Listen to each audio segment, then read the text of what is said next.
Labor number 3. Gathering the golden apples, Gemini. The myth. The great presiding one within the council chamber of the Lord had watched the labors of the Son of Man, who is the Son of God. He and the teacher saw the third great gate opening before the Son of Man, revealing a new chance to tread the way. They noted how the laborer arose and prepared to enter on his task. Send out the word to guard the sacred tree. Let Hercules unfold the power to search without discouragement, deception, or too great a speed. Let perseverance now be called upon. He has done well so far. And thus the word went forth. Far in a distant country grew the sacred tree, the tree of wisdom, and on it grew the golden apples of Hesperides. The fame of these sweet fruits had gone to distant lands, and all of the sons of men who knew themselves to be likewise the sons of God desired them. Hercules, too, knew of these fruits, and when the word went forth to seek for them, he sought the teacher, asking him the way to go and find the sacred tree and pick the apples. Tell me the way, O teacher of my soul. I seek the apples, and I need them quickly for my use. Show me the quickest way, and I will go. Not so, my son, replied the teacher. The way is long. 2 things alone I will confide to you, and then it is for you to prove the truth of what I say. Remember that the sacred tree is guarded well. 3 maidens, fair, cherish the tree, protecting well its fruit. A dragon with 100 heads protects the maidens and the tree. Guard thyself well from strength too great for thee, from wiles too subtle for thy comprehension. The second thing that I would say to thee is that thy search will carry thee where 5 great tests will meet thee on the way. Each will afford thee scope for wisdom, understanding, skill, and opportunity. Watch well. I fear, my son, that you will fail to recognize these points upon the way, but time alone will show. Godspeed thee in thy search. With confidence, because success nor failure held for him a claim, Hercules went forth upon the way, sure of himself, his wisdom, and his strength. Through the third gate he passed, going due north. Throughout the land he passed, seeking the sacred tree, but found it not. All men he met, he questioned, none knew the place. Time passed, yet still he sought, wandering from place to place, and returning oft upon his steps to the third gates. Sad and discouraged, still he sought on every hand. The teacher, watching from afar, sent Nereus to see if he could aid him. Time and again he came, in varying form and with different words of truth.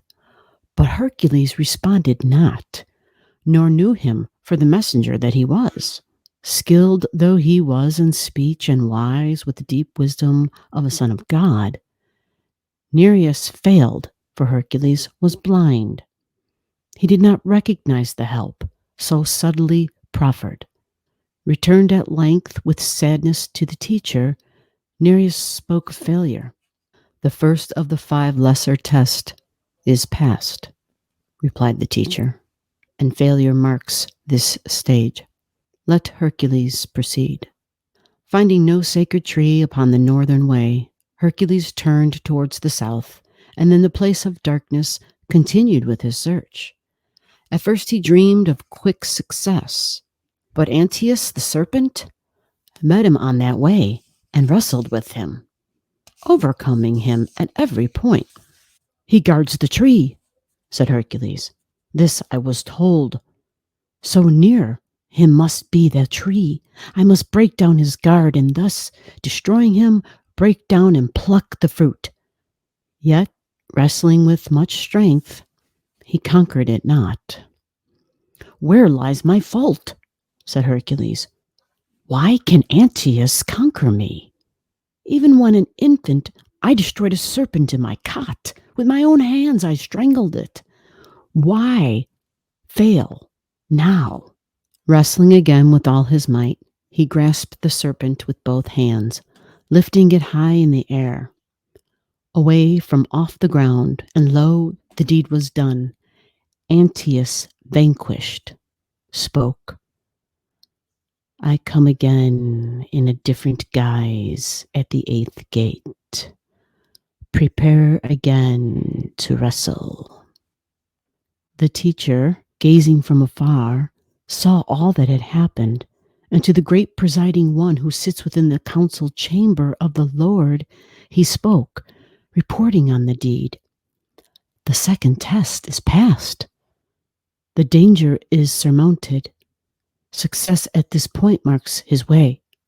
And the great presiding one replied, "Let him proceed." Happy and confident, Hercules went on, sure of himself, and with new courage for the search. Now to the west he turned himself, and, turning thus, he met disaster. He entered without thought upon the third great test, and failure met him. There he met Busiris, the great arch-deceiver, son of waters, of close kin to Poseidon. He is the work to bring delusion to the sons of men through words of seeming wisdom. He claims to know the truth, and with quickness they believe. He speaks fair words, saying, "I am the teacher. To me is given knowledge of truth and sacrifice for me. Accept the way of life through me. I know, but no one else. My truth is right. All other truth is wrong and false. Hark to my words. Stay with me and be saved." And Hercules obeyed, and daily weakened, seeking no further for the sacred tree. His strength was sapped. He adored Busiris and accepted all that he said. Weaker from day to day he grew, until there came a day when his loved teacher bound him to an altar and kept him bound for a year. Suddenly one day, when struggling to be free and slowly seeing Busiris for what and who he was, words spoken long ago by Nereus came to his mind. Truth lies within yourself. There is a higher power and strength and wisdom within yourself.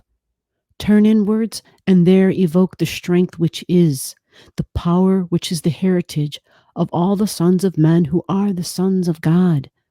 Silent he lay on a prisoner on the altar, bound to its corners for 1 whole year. Then, with the strength which is the strength of all the sons of God, he broke his bonds, seized the false teacher, who had seemed so wise, and bound him to the altar in his place. He spoke no word, but left him there to learn. The teacher, watching from afar, noted the moment of release, and turning to Nereus said, "The third great test is passed. You taught him how to meet it, and in due time he profited. Let him go forward on the way and learn the secret of success." Chastened, yet full of questioning relief, Hercules continued with his search and wandered far. The year spent prone upon the altar had taught him so much. He went with greater wisdom on his way. Suddenly, he halted in his steps.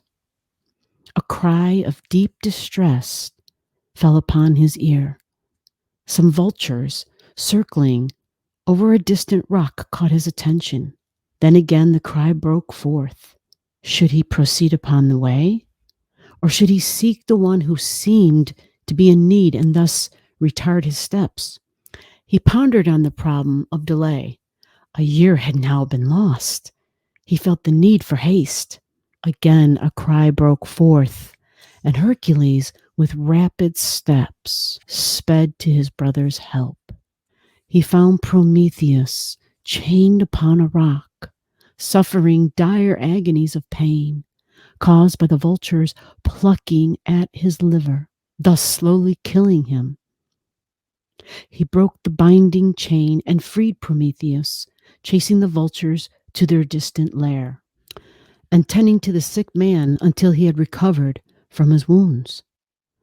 Then, with much loss of time, he again started to make his way. The teacher, watching from afar, spoke to his seeking pupil these clear words, the first words spoken to him since he entered on his search. The fourth stage on the way unto the sacred tree is past. There has been no delay. The rule upon the chosen path which hastens all success is learn to serve.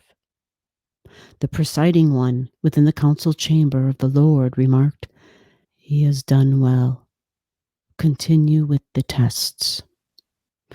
Upon all ways the search went, and north and south and east and west the sacred tree was sought, but was not found.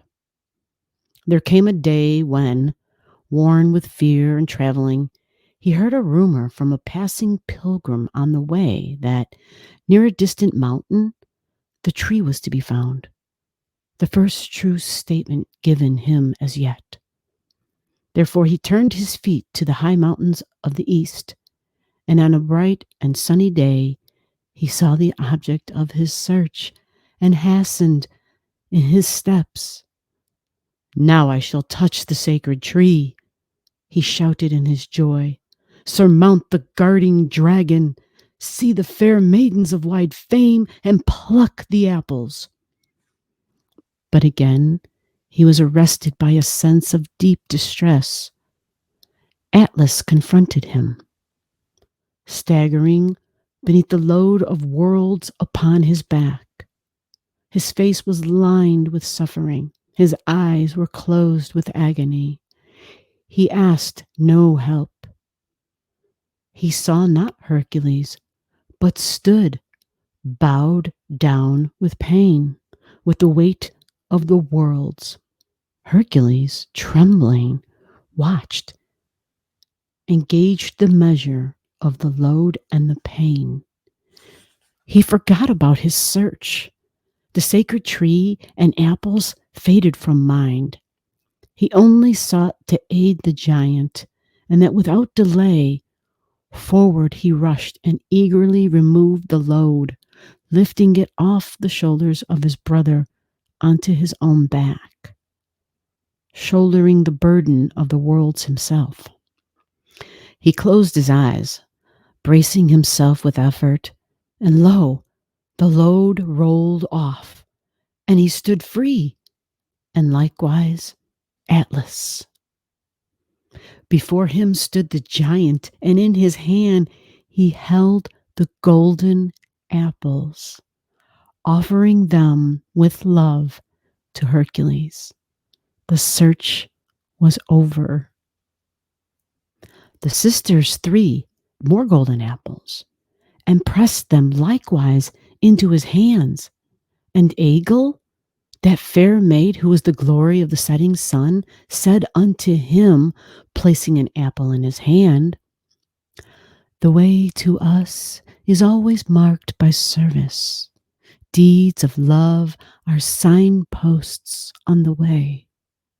Then Eurystheus, who keeps the gate, which all must pass before they stand alone before the great presiding one, gave him an apple, and upon its side, inscribed in light, was written the golden word of service. "Remember this," she said, "forget it not." And lastly, Hesperus came, the wonder of the evening star, and said to him with clarity and love, "Go forth and serve, and tread the way from henceforth for aye of all world's servers. Then I give back these apples for those who follow on," said Hercules, and returned whence he came. Before the teacher then he stood, and rendered due account of all that had transpired. To him the teacher gave the word of cheer, and then with pointing finger indicated the fourth gate, and said to him, "Pass through that gate, capture the doe, and enter once again the holy place." The nature of the test. We come now to the third labor. It was the sign of Gemini, and it was concerning predominantly the active work of the aspirant on the physical plane as he becomes, or as he comes to an understanding of himself. Before this active work becomes possible, there must be a cycle of interior thought and mystical longing, the striving after the vision, and a subjective process carried on, perhaps for a very long time, before the man on the physical plane really begins the labor of unifying his body and soul. This is the theme of this labor. It is in this physical plane achievement and in the work of gaining the golden apples of wisdom that the real test of the sincerity of the aspirant takes place. A longing to be good, a deep desire to ascertain the facts of the spiritual life, spasmodic efforts at self-discipline, at prayer and meditation precede almost inevitably the real and steady effort. The visionary must become a man of action. Desire has to be carried forward into the world of completion, and herein lies the test in Gemini. The physical plane is the place where experience is gained and where the causes initiated in the world of mental effort must manifest and achieve objectivity. It is the place also where the mechanism of contact is developed, where little by little the five senses open up to the human being new fields of awareness and present to him fresh spheres for conquest and achievement. It is the place, therefore, where knowledge is gained and where that knowledge must be transmuted into wisdom. Knowledge, we know, is the quest of sense, whilst wisdom is the omniscience of the synthetic knowledge of the soul. Without understanding in the application of knowledge, we perish. For understanding is the application of knowledge in the light of wisdom to the problems of life and to the attainment of the goal. In this labor, Hercules is faced with the tremendous task of bringing together the two poles of his being and coordinating or at one-ing soul and body, so that duality gives place to unity, and the pairs of opposites are blended. Some symbols. Eurystheus, having watched Hercules achieve mental control and then ride the bull of desire over into the temple of the soul, now sets him the task of fetching the golden apples from the garden of Hesperides. The apple has long figured in mythology and in symbology. In the Garden of Eden, as we know, the serpent gave the apple to Eve, and with the giving of that apple and with its acceptance came the knowledge of good and evil. This is a symbolic method of telling us the story of the appearance of mind and of how it began to function in that early creature, which was neither animal nor strictly human. With the coming of mind came also the knowledge of duality, of the pole of the pairs of opposites, of the nature of the soul, which is good, and of the nature of the form, which is shall we say, evil if it holds the soul and hinders it from full expression. It is not evil per se. It is to be noted that in the Garden of Eden, one single apple was given to the human being, his symbol of separateness, isolation. Hercules had to hunt for the golden apples in another garden. And in the Garden of Hesperides, the apples were the symbol of plurality, of synthesis, and of the many nourished by the one tree of life. Hercules was told only 3 facts: that there was a garden containing a tree, that the tree was guarded by the 100-headed serpent, that when he found it, he would find there were 3 beautiful maidens. But in what direction lay the garden, and how to find it, he was not told. This time was not confined to the wild lands, up and down with the man-eating mares ravaged, nor was he confined to the little island of Crete. The whole planet had to be searched, and he went up and down from north to south, from east to west, until at last he met Nereus, who was skilled in all wisdom and in all forms of speech. He is called in some of the classics the Ancient of the Sea. He was not only wise, but very elusive, assuming many forms, and refused ever to give Hercules a direct answer. Finally, he hinted as to the direction in which the apples should be sought, sending him on his way alone and somewhat discouraged, with only a vague idea as to what he would have to do and where he would have to go. All he knew was that he had to turn south, a symbol of going back into the world, the opposite pole of spirit. He had no sooner done so than he met the serpent with whom he had to wrestle. In his search for the golden apples on the physical plane, Hercules had to conquer, as do all disciples, glamour and illusion. For in the carrying forward of spiritual aspiration, the disciple is very apt to be taken in by astralism and lower psychicism in one form or another.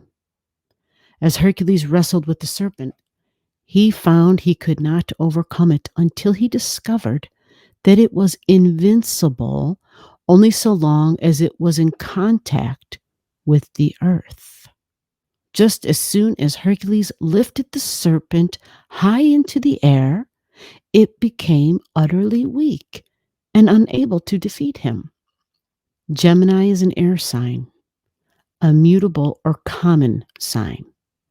Glamour is ever changing, ever taking one form or another.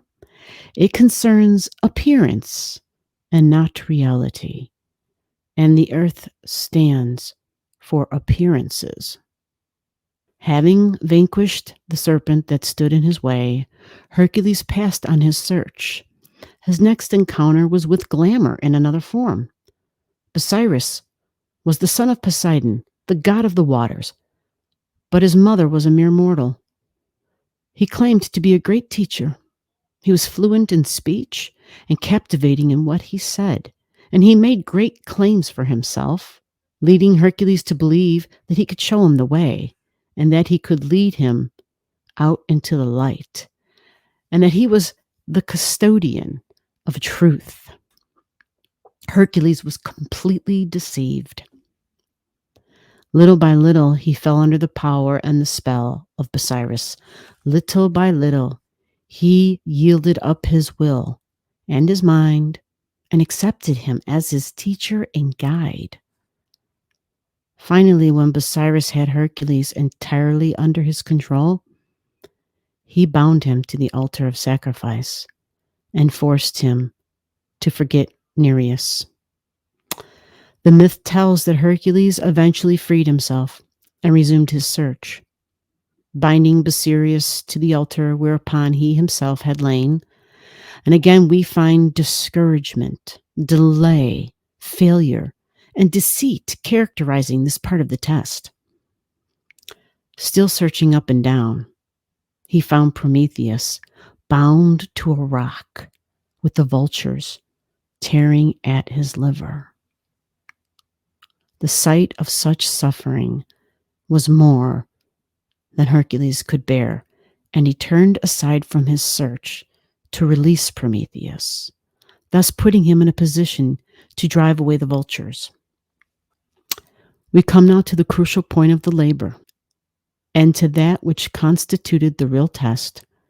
Hercules finds Atlas bearing the load of the world on his shoulders, and staggering under the weight of the task he had undertaken. Hercules is so overcome by the stupendous enterprise of Atlas, and so concerned over his sufferings as he seeks to carry the weight of the world, that he gives up his search for the golden apples. He forgets what he himself has set out to do, and, in pity, takes the load off the shoulders of Atlas and bears it himself. Then we are told, in the wonderful consummation of the story, that Atlas, freed from his burden, goes to the garden of Hesperides, plucks the golden apples without any let or hindrance from the 100-headed serpent, and with the enthusiastic help of the 3 beautiful maidens, and brings the apples to Hercules, who now also stands free, in spite of all the obstacles and hindrances, the deviations due to glamour and illusion. Despite failures and the length of time it has taken him to arrive at wisdom, Hercules does obtain the golden apples. Note that the opposite sign of Gemini is that of Sagittarius, the archer, who shoots straight and rides unhindered to the goal. No deviations, no failure. There is only a steady going forward. Labor 3, Part 2. Gemini has in it 2 stars, called by the Greeks Castor and Pollux, or the twins. These personify 2 major groups of stars, the 7 Pleiades and the 7 stars of the Great Bear, which are 2 constellations in the north, around which our universe seems to revolve. 1 star represents each constellation. From the standpoint of esotericism, the great mystery of God incarnate in matter, and the crucifixion of the cosmic Christ upon the cross of matter, is tied up with the relationship, presumed from the most ancient times to exist, between the stars of the Pleiades and those of the Great Bear. These 2 groups of stars represent God, the macrocosm, whilst in Gemini, Castor and Pollux were regarded as symbols of man, the microcosm. They were also called Apollo and Hercules. Apollo meaning the ruler, the sun god, and Hercules, the one who comes to labor. They represent, therefore, the 2 aspects of man's nature, the soul and the personality, the spiritual man and the human being through which that spiritual entity is functioning. Christ incarnate in matter, God working through form. Castor was regarded as mortal and Pollux as immortal.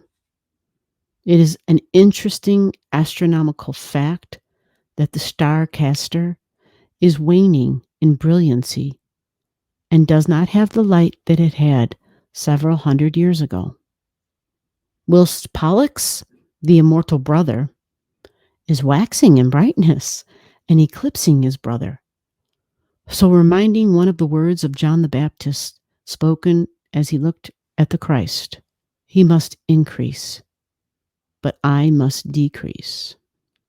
We have a most significant constellation because it holds always before the eyes of man the thought of the increasing potency of the spiritual life and the decreasing power of the personal life. The story of man's growth to maturity and the history of the soul's gradually increasing control are told for us in the constellation Gemini. In the ancient zodiac of Dendera, The sign is called the place of him who cometh, and the thought of emerging spiritual being is held before us. It is represented by two figures, the one male and the other female. One, the positive, spirit aspect, and the other, the negative, matter aspect. The Coptic and the Hebrew names signify united. And this is the status of Hercules, the aspirant. He is soul and body unified. This was the problem to be wrestled within the sign Gemini. The at-one-ment of the lower with the higher self, of the mortal and the immortal aspects, is the objective. It was this problem that created the devious and prolonged search that Hercules undertook. For he was at length attentive to the voice of Nereus, the higher self, but sometimes under the illusion and glamour of the lower self. The duality, which is emphasized in Gemini, runs through a large number of mythological stories. We meet the same brothers again in Romulus and Remus, and in Cain and Abel, one brother dying and the other one living. We meet the astrological symbol for Gemini in the two pillars of Masonry, and many believe that the Masonic tradition could, if we had the power to do so, be traced back to that period, antedating the Taurian age, when the sun was in Gemini, and to that great cycle in which the Lemurian race, the first strictly human race, came into being, where the mind aspect began to merge, and the duality of mankind became a fact in nature. The Lemurian race was the third race, and this labor that Hercules symbolically undertook is the third labor. The search upon which he was engaged was for the soul, and this has ever been the unrecognized search of the human being until the time comes when he knows himself to be Hercules and starts to concentrate upon the search for the golden apples of instruction and wisdom. So we have in the Masonic tradition the search of the human family typified, the search for light, the search for unity, the search for divinity. And so the two pillars, Boaz and Hakin, stand as the emblems of that duality. In China, Castor and Pollux are spoken of as the two gods of the door, showing the tremendous power that the god of matter can assume and also the potency of divinity. Gemini is predominantly the sign of the intellect, and it has a peculiar vital effect in our Aryan race. In this race, the mind faculty and the intellect have been steadily developed. Gemini, therefore, has influenced in three departments which concern themselves with human relations. First, it governs all education. It deals with knowledge, with the sciences, and lays the foundation for wisdom. One educator has said that the ultimate purpose of education is the acquiring of knowledge in order to receive the higher revelation. The unintelligent may receive it, but they cannot interpret it. In this labor, Hercules receives an outstanding revelation, and in the 5 stages of his search, his education is steadily carried forward. The exoteric ruler of Gemini and of the first decanent is Mercury. For, as the astrologer Alan Leo tells us, Mercury in the outer world signifies schools, colleges, and all places where teaching and learning go on, scientific and literary institutions. In consciousness, it signifies thought, understanding, reason, intelligence, intellect, the abstract kinds rather than the concrete. Knowledge for its own sake. Its highest application seems to be what is called pure reason. In body, it governs the brain and nervous system, the tongue and organs of speech, the hands as instruments of intelligence, Gemini stands, secondly, for the relation between. It governs, therefore, language, intercourse or intercommunication, and commerce. It is interesting to note that the United States and London are both governed by Gemini, that the English language is becoming predominantly the world tongue, that the greatest lines of ocean communications start from New York or London, and that both these cities have been world markets and world centers of distribution.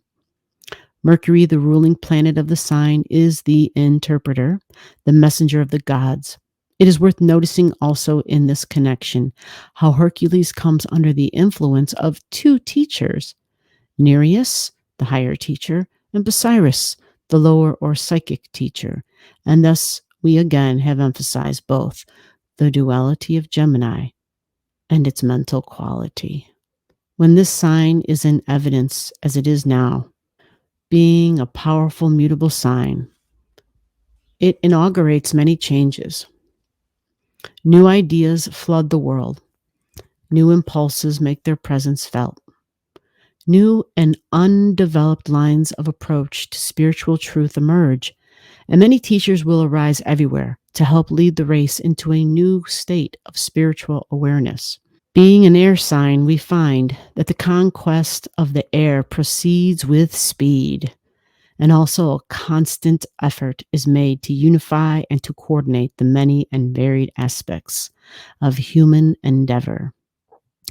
Venus is the esoteric ruler of Gemini and governs the second decan. For Venus makes at one, and through its influence the law of attraction and the bringer together of the polar opposites take place. But all these changes and unifications naturally inaugurate a new state of awareness, a new state of being, and bring in a new age and a new world. Consequently, new difficulties and problems arise, and we find Saturn governing the last decan. For Saturn is the planet of discipleship, the planet that brings about the difficulties, problems, and tests that offer to the disciple immediate opportunity. It is Saturn that opens the door to incarnation. Mercury, the interpreter and the illuminating intellect. Venus, the principle of attraction and of at-one-ment. And Saturn, the generator of opportunity. These three play their parts in the life of the aspirant as he unifies the higher and lower, passes through the 5 stages in this test, and visions the goal which ultimately he must achieve.